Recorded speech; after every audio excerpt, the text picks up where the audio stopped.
Alright, ladies and gentlemen, welcome back to the channel. Put the damn broom away, Shaquille O'Neal. You don't know what the hell you're talking about. Scotty Roy, first off, congratulations, winning Rookie of the Year for the Toronto Raptors. Super impressive, super deserving. Raps won today, man. Raps won today, and as a lot of you guys have pointed out in my live stream today, the Raps are realistically one missed free throw.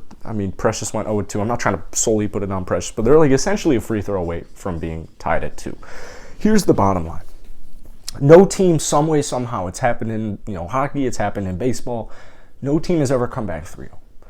And I've been preaching this. There's a team who's going to do it against all odds. I know Freddie got injured today. I know Scotty's battling through everything. I know everything is against them.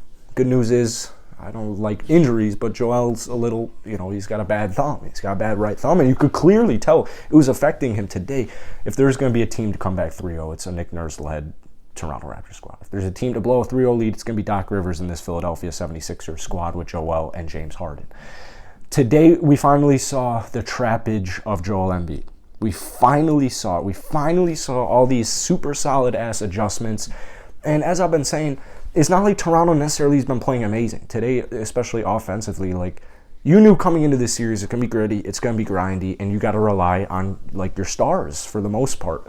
Well, unfortunately, Freddie, you could tell he's had that bad right knee, rips up his jersey, and against all odds, they came back. Or I guess they were winning, but they ended up winning the game. And so all the pressure is now on Philadelphia. All the pressure. Before we get into this video, if you enjoy it, hit the like button, hit that sub button, takes a second. Really helps out the algorithm, and we're trying to hit 15K by the end of the playoffs, which is practically impossible, but a boy can dream. All the pressure is headed back to Philadelphia. Monday is Game 5. If Toronto wins Game 5, they win the series to me. I literally stand by that. Against all odds. We don't have a firm update at the time of this recording about Freddie.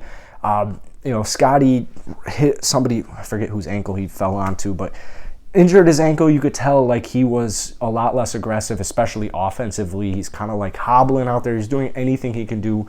The Toronto Raptors, if you were looking at this on paper, it would make no sense for them to win this game. To win this series. Today, you played phenomenal defense. You trapped Joel. Especially with a bad right thumb. Offensively, Joel wasn't really doing too much until late in the game. You can tell the man's suffering with his hand. If you couldn't tell, he was holding it any time he got or any chance he got. Playing through injury, kudos to him. But you're playing a hobbled Joel Embiid with a bad shooting hand. You're playing James Harden, the known choker. You're playing Tyrese Maxey and Tobias Harris. Those are the two threats that I see.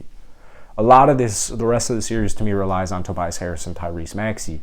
And if you can limit them and you can neutralize this starting lineup, it's in the hands of guys like Niang, Danny Red, Shake Milton. That's who you want the Sixers to kind of almost rely on. Is all right, Harden's not doing anything offensively right now. He's shooting bad. He'll get to the free throw line. He'll make some assists. Joel Embiid's got a bad finger. Tyrese Maxey, Tobias Harris, if you can just limit them, then the Sixers need guys like Danny Red, Matisse, back now that we're in Philly for Game 5, Shake Milton, Niang, the whole shebang, the whole kit and caboodle. Today, the starters didn't play that well. Pascal Siakam controlled and dominated the entire game, and we knew Nick Nurse came out and said he wants to see at least 25 shot attempts. Pascal only technically finished with 19. Man went off specifically in the second half. He went off in the first quarter. This is what you need from Siakam. If the Raptors want to have any, and I know they have no business coming back 3-0, given everything at play, they have no business coming back 3-0. But the best chance of it is you get in a game like Siakam today. 10 of 19 from the field, 34 points, 8 rebounds, 5 assists, 1 steal, and 2 blocks. Today, he finally got downhill. He finally was F that. I only took 5 shot attempts in Game 3. F that. I'm getting downhill. Tobias Harris is not clamping me anymore. I'm sick of trying to dribble in. Nothing's working, and, I fade away. I like that Arsenal move, a little fade away right below in the paint. But relying on that is kind of what Siakam did in Games 2 and 3 specifically. And so I like it right now. You even got like good contribution from the entire bench, dude. Thaddeus Young, a huge reason he won this game. He had 5 assists, he had 13 points, he had 3 steals and a block, he had a huge 3. But Thaddeus Young, dude, it was like behind the backs. It was all these crazy-ass passes. Thaddeus Young was an ace tonight. He was exactly what you want when you traded for him. This is what you literally traded him for, were moments like this. And he made the most of his opportunity. Chris Boucher, extremely good game. 9 points, 5 rebounds. He had 2 blocks. He had a huge block against James Harden from the three-point line late in the game. 4 of 5, 101 from downtown. You had a solid game from Achua, specifically defensively. Scotty Roy came off of the bench. I honestly had no idea Scotty Roy was playing. But basically, if you can win this game, Toronto, like I said, you shot 42% from the field. Turnovers were in check. You out-rebounded them, but you shot 23.5% from downtown. Toronto, offensively, there's nothing pretty about this game outside of Siakam and Gary Trent.